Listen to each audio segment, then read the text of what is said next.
Well, hi there. Welcome to Chess Base Workshop. My name is Steve Lopez. Thank you for joining us. Last time around, we talked about long game time controls in Fritz. Basically, how to set your classical time controls.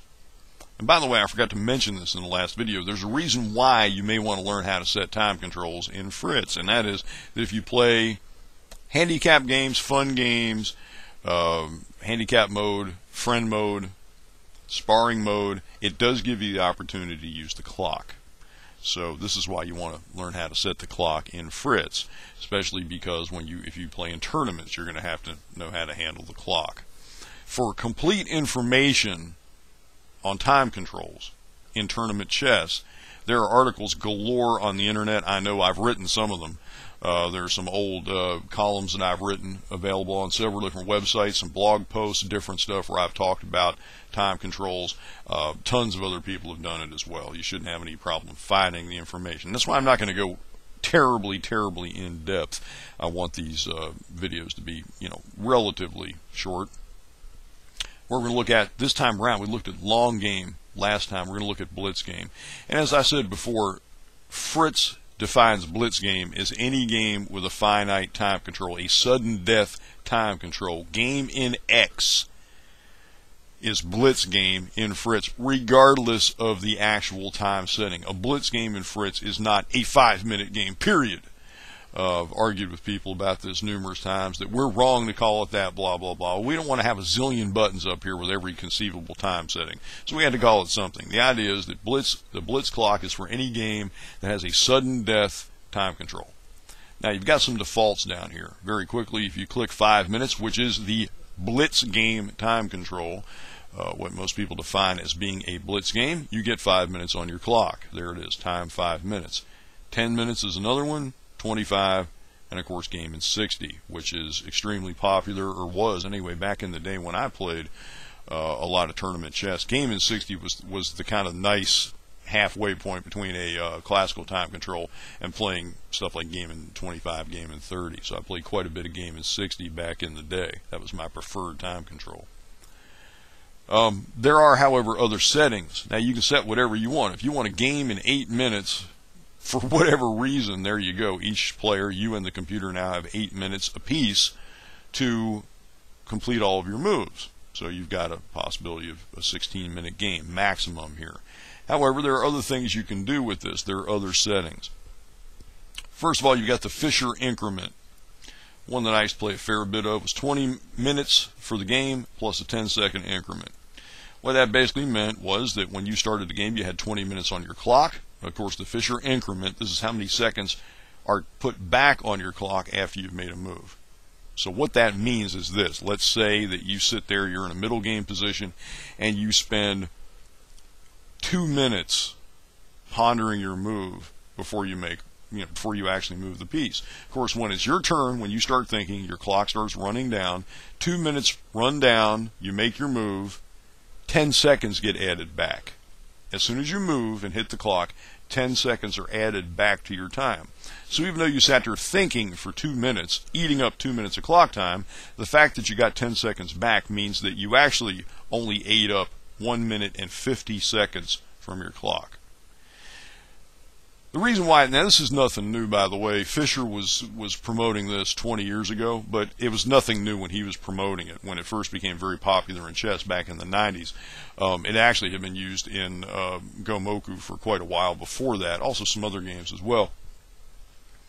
But the idea here is this, that in the opening you tend to bang out moves very quickly. So you're actually going to gain time on your clock on moves that are basically force moves or opening moves you have memorized, and that's going to give you a little extra time to think when you need it.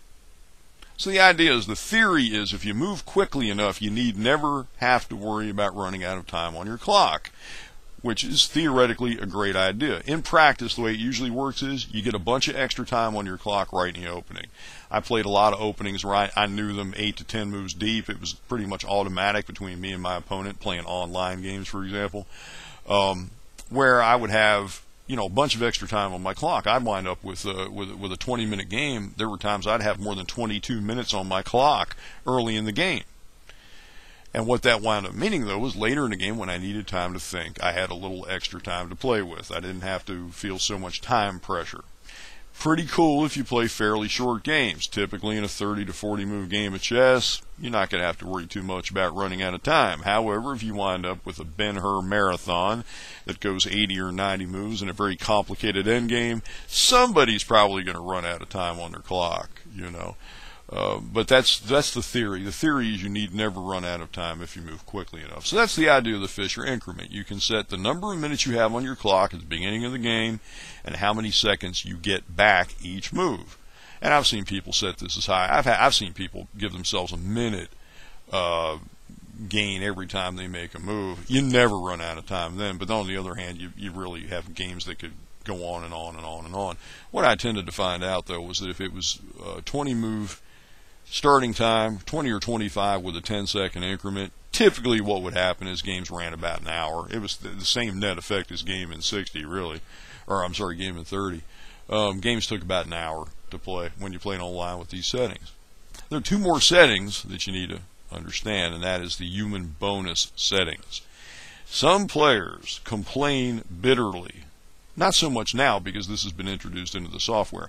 But back in the day, before this feature was introduced into Fritz, you had some people, particularly in settings where it was a grandmaster playing against a computer publicly with honor at stake, would complain that a computer can move instantaneously. I mean, the split second a computer thinks of a move, it can bang that move out, and it doesn't have to manipulate a mouse. It doesn't have to physically, you know, grab a piece and move it. Okay?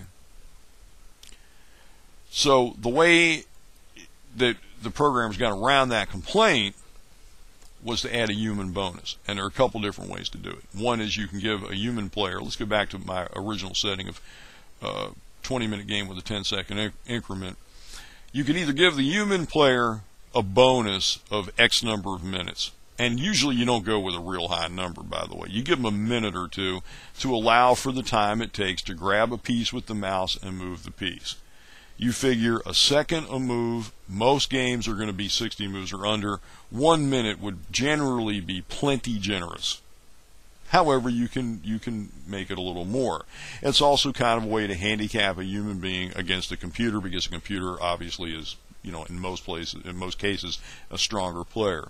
So that's another reason to have a human bonus. You can either do it as minutes added to your time. If you did this, the human player would have 21 minutes, not counting this increment, 21 minutes, while the computer would have 20 minutes.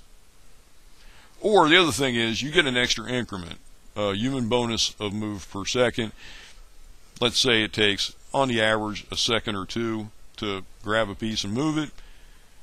You'll give a player an extra 2 seconds in addition to this increment here. So the computer would, both the computer and the human will start with 20 minutes on their clock.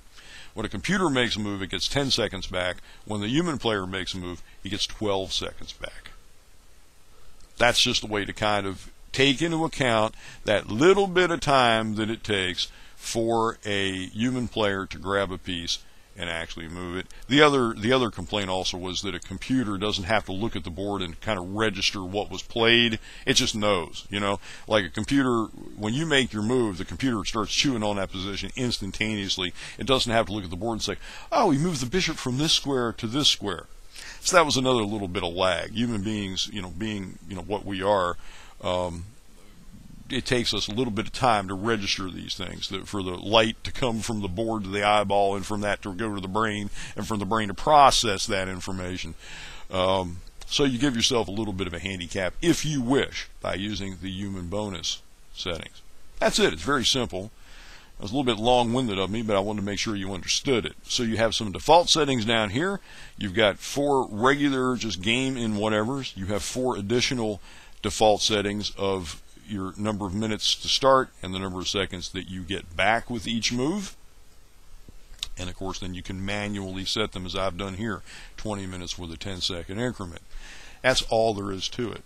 If you still don't quite have your head around the idea of time controls, particularly the Fischer, or some people call it the incremental clock, go online. there's a ton of information on the internet that you can find on time controls. There's also plenty of books. USCF Rules of Chess has this stuff in it, as do other national rule books, for other countries. So look around. The information is out there. If I haven't been totally clear here, a lot of it may be that I'm very bad at explaining it, because this stuff is second nature to me. So sometimes, I might accidentally leave something out or not make myself completely clear. If you still have problems with it, go online. The information is out there. Next time around, we're going to look at some other ways to play chess against Fritz. Until then, for Chess Base Workshop, I'm Steve Lopez. Have fun.